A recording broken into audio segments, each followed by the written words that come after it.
kong malungkot ka. Sinabi sa akin ni Mimi yung nangyari sa ospital kanina. Hindi mo na kailangan malaman yun. Bakit hindi? Meron ka pa bang may itatago tungkol sa relationship niyo ni Raymond? I'm not just your lawyer. I'm also your friend. Adrian, akala ko kasi pagkatapos ng earthquake, may magbago sa amin. Pwedeng may magbago kahit konti. But yung reality niyo will still be the same. What are you trying to say? Si Raymond at si Divina na ngayon. Kaya nga natin pinapaanal yung kasal niyo para maging malaya na sila. Hindi mo na mababago yan. Hindi ko alam, Adrian. You can choose to be happy, Charlene. Pwede kang bumangon at magsimula ulit. Start a new life. A new love.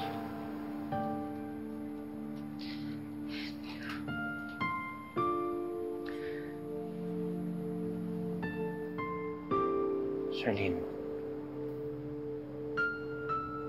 tagal na ako nagpaparamdam sa'yo.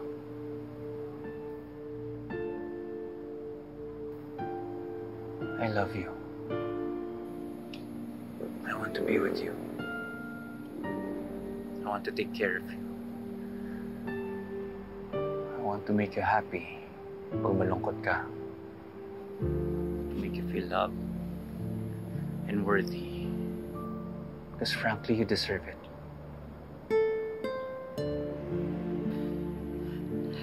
I don't know.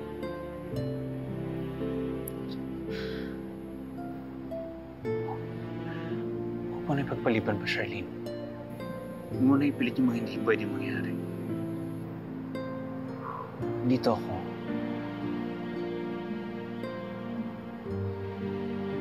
Kaya ka tayong paglaban.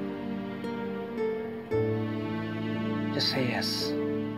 Hindi ka magsisisi.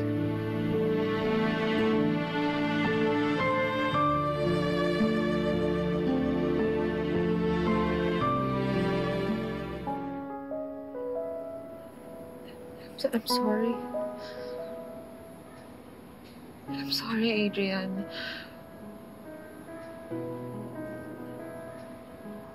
Kung meron man ako natutunan nung lindol at na-realize ko na si Raymond pa rin ang gusto kong makasama ko sa buhay ko. Na siya pa rin ang mahal ko. At hindi ko kayang magmahal ng iba para kalimutan siya. Talaga, Charlene? Si Raymond pa rin?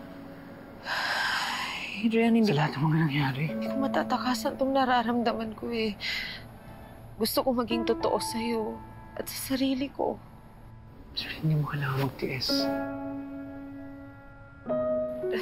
Hindi ko alam kung hanggang kailan ako magtitiis. Adrian, sino ba naman ako makapagsabi nun? Hindi ako maghintay, Charlene. No. No, Adrian, please.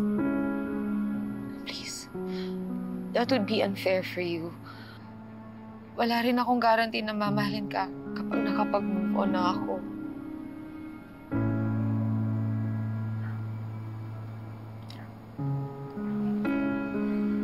I understand. I'm so sorry kung nasaktan kita. I'm really sorry, Adrian. Pero gusto ko lang malaman mo kung anong totoong estado ng nararamdaman ko ngayon. Intindihan kita. Maiintindihan ko kung hindi mo na kayang i-handle yung case ko. Just let me know. No. Ayoko. It's okay. Kaiba naman yung personal na relationship natin sa professional. I'm still your lawyer. Pagtatanggol kita sa lahat ng mga magiging kaso mo. Adrian, are you sure? Yeah. It's okay. I can handle this. Kaibigan pa rin naman tayo, diba?